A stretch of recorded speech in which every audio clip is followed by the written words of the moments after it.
Okay, how's everybody doing this evening? Hopefully I've got enough light here at the street corner. First thing I want to say right off is I appreciate everybody watching this channel. This channel's basically grown in a few months to almost 3,000 subscribers, and it's really grown really quickly, and I appreciate that.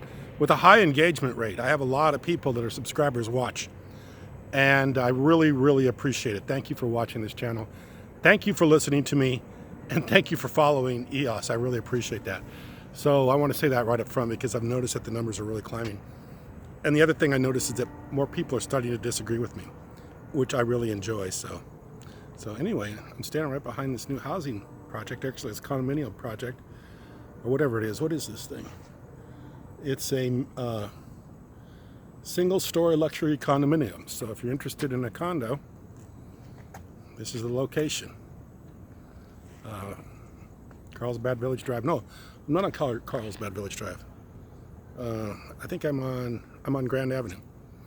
So I want to talk a little bit tonight. First thing I want to discuss is our good friend John McAfee. I like John McAfee. He's always talking about how Bitcoin is going to go really high. I don't even remember how high his estimates are, but it's always going to go really high. Like Bitcoin to 100,000 or 200,000 or something like that. So I always like that about McAfee. He always gives Bitcoin a really big boost by saying how great it's going to be. But I was listening to him this afternoon, and he's actually kind of funny to listen to. But he was talking about how all these ICOs out there and all these different companies, and you got to be real careful because some of them will scam you. And he was saying, I actually recommended one last year that was a scam, and I didn't even know it. I thought that was funny because I was thinking at the time I listened to that, I said, that's exactly why I don't get involved with all the different ICOs and all the different altcoins and all the different ideas out there, because I'm not that big of an expert to know everything about everything. So I stick to the project that I understand, study it very well, and try to be as up to date as possible. That's why I only talk about one project, maybe two or three, because I do talk about Bitcoin and Ethereum because I'm familiar with those projects. But I basically always talk about EOS because that's the project that I am familiar with. Unlike somebody like John McAfee, not to say that I don't like John McAfee because I do, but the fact that he's being a deal junkie and going around and talking about all kinds of different ideas that he doesn't know much about, he sometimes can mislead people. And I hear a lot of people doing that. A lot of people talking about the market. Hey, you can buy this, you can buy that. It looks like this is a big one that's going to run real quickly. In fact, I've even heard a lot of people say now that Ethereum Classic is on a Coinbase, that it's a great play right now because hey, it's being listed and it's going to be listed on Coinbase, and now it's going to take off. So a lot of people say, hey, buy Ethereum Classic, because it's gonna, Ethereum's $600 or $700, and Ethereum Classic's like $10 or $15, and they're gonna equal out in value. So just go ahead and buy this deal really fast, because you're gonna make some quick money. I don't ever do that. I'm not that kind of player in this space. First of all, the space is filled with a lot of stuff, and if you don't know what you're talking about, or if you think that there may be something out there that you can just make a quick jump in and jump out, most likely you may not fare as well as you think you're going to fare, which is why I talk only about EOS. And why the point of this video tonight is why I think putting your money in EOS could be one of the safest things there is to do with your money. Now, I'm not talking about taking everything you have and putting it in EOS, because I wouldn't do that. And I'll give you a story about that, why I wouldn't do that. I had a high school football coach when I was in high school in the 70s, when the silver market was going outrageous, actually embezzled money from his employer to invest in the silver, thinking that silver was going to go up so much in value that he could pay back his employer and not have a nice little profit for himself. Well, it didn't work out that way. And although I don't think he went to jail over this, he got himself into a lot of trouble. So don't ever put so much of your money in something that you can't afford to live. That's a big mistake. Don't do that. Just like my football coach friend who took money that he didn't have, or basically was borrowing short term or stealing short term, and put it in the silver market speculating, thinking he was going to get a big return, and he couldn't pay it back. I don't think he went to jail, but he got himself into a lot of trouble. But don't do that. But what I'm saying about EOS is it just may be one of the safest places to put your money right now, based on what they have going on and based on what's going on in the future with EOS. And I'll give you another story to kind of demonstrate this. I had a grandfather. Of course, everybody has a grandfather. But I had a really good grandfather. I had a guy who was a really, really good guy. He was my grandfather on my mother's side. And he was probably one of the hardest working people I'd ever known. Ever have known. Ever. He worked at a factory his whole life. Actually worked at a factory in Nebraska. It was a sugar factory. They were processing sugar beets, and he worked at a sugar factory. And he had a reasonably good job. I mean, he was a foreman of part of that factory. But I grew up with my grandfather, and my grandfather and I were very close, and he used to talk to me, and he'd tell me all the stories of his, growing up and stuff. And he lived through the Depression, and he was very safe with his money. He never did anything very speculative. I don't think he ever invested in stock markets. He never owned a piece of property. He didn't even buy new cars. But he was always working, and very, very, very dependable. Never skipped work. He was always but worked very, very, very hard. Well, anyway, when I got into my early 20s, and my grandfather was getting really old at that time, he started to struggle financially. And the reason he struggled financially is because all he had to live on was a pension of around $600 a month, which, while he was working through the 40s, the 50s, the 60s, that seemed like a lot of money to live on. In fact, he told me that one time. He said, I always felt that my retirement would be very comfortable based on my $600 a month retirement that I got. Well, it didn't work out that way, because the $600 retirement in the 1970s ended up being worth a lot less than the value of the money was worth a lot less than what it had been all the years that he'd worked. So he was really banking on something to happen that didn't happen. And it wasn't my grandfather, or wasn't really anything else that reneged on what he had done. It's just that everything let him down, as far as the inflation, as far as the economy, as far as the cost of what it took to live. All that just really let him down, to the point that when my grandfather died, and he had worked clear up he had retired from his job, and then even got another job and worked every day clear up until his 80s. He was 80. He died when he was 82 years old, but he worked almost to the time he died. Probably when he was 80 years old, was still working. I can't remember, but pretty close to the time he was 80 years old, 80 or 81 years old. And when he passed away, after working all these years, when he passed away, they wouldn't even do much to help keep him alive, because my aunts and uncles were concerned about the cost of his medical care. So he was dying. There wasn't much they were going to do for him. I don't know if they could have or not, but they weren't going to do anything heroic for him, because they said my aunts and uncles were afraid they might be getting medical bills from him dying, so they didn't even do much for him when he passed away, simply because nobody had the money, or nobody wanted to spend the money. This is what happened to my grandfather, who worked diligently and hard all of his life, saved his money, never did anything extravagant for himself, and the day he died, they wouldn't even do anything extra to keep him alive, because no one wanted to pay the medical bill. The reason I bring that story up, because my grandfather had three things that he did wrong, in my opinion. The first thing is that he was adverse to risk. He would not take risk, and I can understand that. He grew up in the 1930s. He saw the Great Depression. He saw people lose money, and he didn't want risk, so he would never take any risk. The second thing that my grandfather would not do is he never wanted to try anything new. He was not an educated man, since not being educated, he wouldn't take any risk. He just was afraid of risk, and anything new he wouldn't take. He wouldn't be interested in. So the fact that he was never wanted to take a risk, and the fact that he didn't want to do anything different or anything new, it really never led him to have any kind of independence or any kind of a position in life where he could have any kind of comfort financially.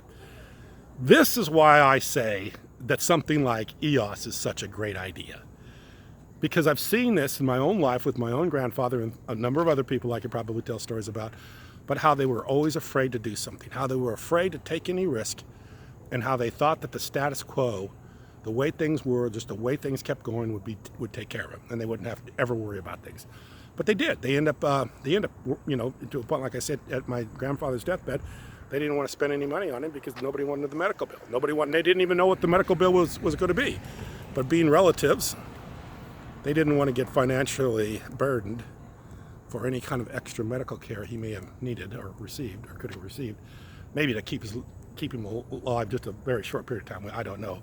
But for a man that worked his whole life, not even to have a comfort on his dying day because everybody's worried about money is not the way I'd like to have everybody. I want to have everybody else live.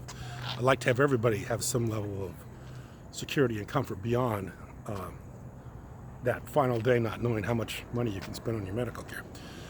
But anyway, the reason I say all this is because there's stuff taking place right now with EOS. There's stuff taking place where there's opportunities.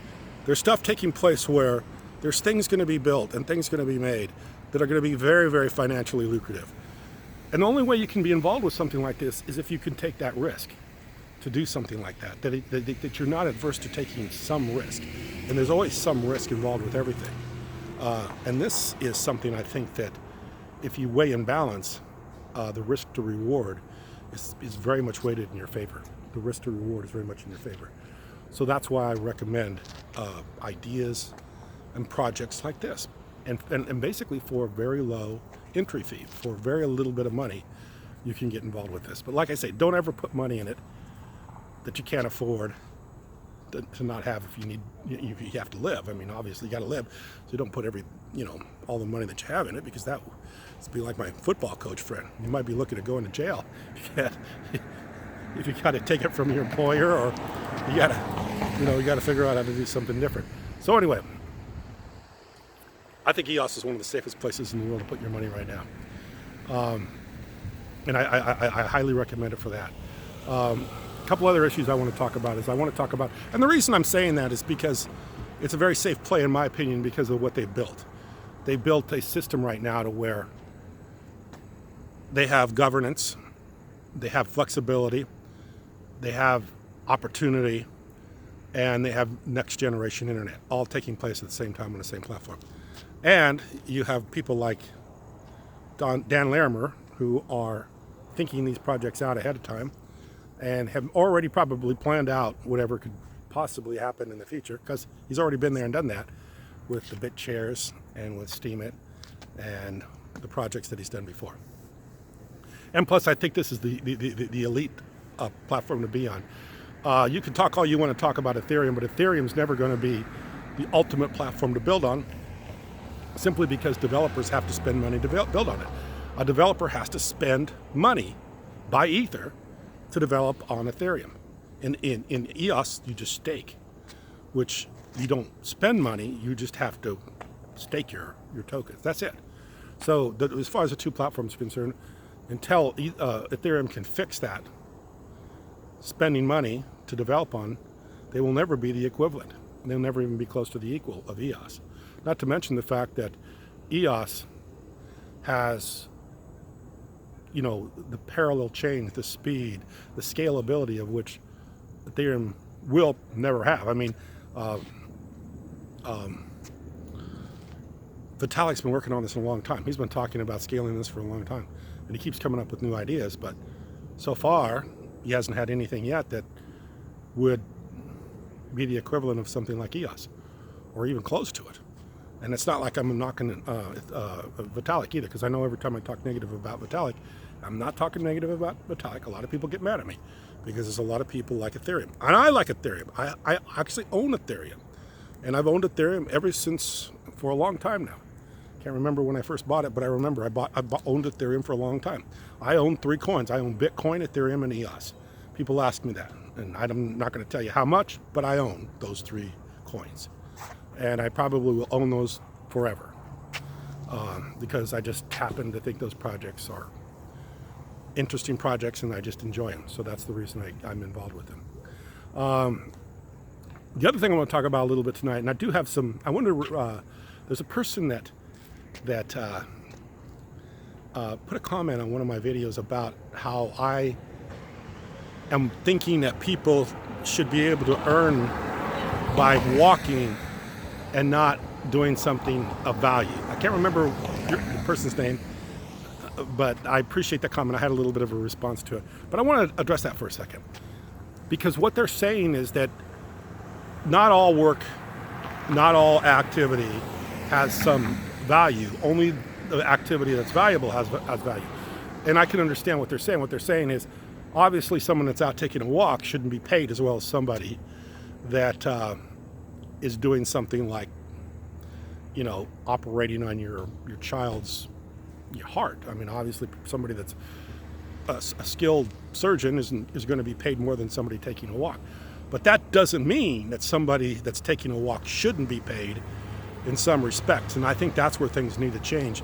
And I'm hoping that the platform and the dApps and the ideas that are going to be in the future will allow people to be paid for activity. Because I think that is an idea that is mature enough to start to really have an impact on the world we live in today. Because I think everybody deserves some standard of living, and everybody should have some means of making a living through some interaction with some application or some dApp on the blockchain or some other place. Not everybody's going to be able to do a new Uber. I mean, Uber is a great idea, and there's going to be a new Uber on blockchain, no doubt about it. Someone is going to duplicate Uber on blockchain. But in order to interact with Uber, you're going to have a car, you're going to have money to buy a ride, and there's going to be some barriers as far as how many people can do that. Not everybody owns a car, not everybody can afford to pay a driver. So not everybody can benefit from an application or dApp or the new Uber, as in Uber. There's going to have to be other things people can participate with and still make value or have something of value made on the blockchain. And that's what I'm talking about with the challenge dApp, to be able to do something on the blockchain and still have some value. And when you think about that, think about Steam It, where all you need to do is react to a post by doing a thumbs up and you earn a reward. All you need to do is create a post and you earn a reward. How is that something different than maybe going out and doing some activity? I mean, they're both activities. I mean, obviously when you create a Steam It post, you create some content somebody can read. But in the same token, when you create content by walking around, you're also creating content somebody can use. Content that somebody can use for whatever. I mean, maybe you can measure different things about your walk, where you're walking, what you're doing, maybe some of the ways along the way where you see every day, where people could say, this is somebody that walks by my place every day. Maybe it would be nice if I could have something on this application or this dApp that entices them to come into my business when they're taking a walk. Maybe maybe there's something about the place that I walk, the places that I walk, that are more familiar than other places. And why would I walk that way? Maybe I just like the way it looks. Maybe there's landscapers that say, hey, the people walk down this road more than they walk down this road. Why is it? Maybe it's the way it's landscaped. Maybe it's because the trees are more beautiful. Maybe something like that. There's always something about information, content that can be stored or used by somebody. There's no content that is created that isn't valuable in some way, some measure, some means. So that's what I'm talking about. I'm talking about a way to create content by simply walking and then earn a reward from that. And that's different than other kind of work. Not all work is equal, but all work should have some value. And that's what we're talking about in creating these dApps or these applications of everything having some value, and allowing everybody to participate without any barriers. So all you need to do is have a cell phone connected to the internet and you can participate. That's all you need to do. Create an account. That's all you need to do. And that's what I'm talking about. Being able to have everybody have some way of earning a reward by being on this platform. Everybody. And that's what I like to do, and that's what we're working towards. So let me see how long the video is going on tonight. Oh my gosh, I'm getting my videos longer and longer. So anyway, keep on leaving the comments. I love the comments, and people give me some really good comments, and I like it, and I really enjoy reading them. So keep leaving them in the comments. I really enjoy them. So anyway, thanks for watching. I really, really appreciate it. Everybody's been great. I've had people from all over the world contact me. I've had a number of people, I don't even know how many people actually call me, because my cell phone number, if you go to my channel and go to the About part, you can see my cell phone number there. I've had a lot of people call me, and I don't mind you calling me. If people have a problem with something I've said, give me a call. I'd like to talk to you. There's a lot of people I'd like to talk to over the phone. In fact, I even had someone call me from Ireland the other day. So anyway, anybody that wants to call me, feel free to call me. I'm usually available to talk during the day, and I always am available to talk about projects that I love, projects that I'm involved with. So anyway, I appreciate you very much. Thanks a lot.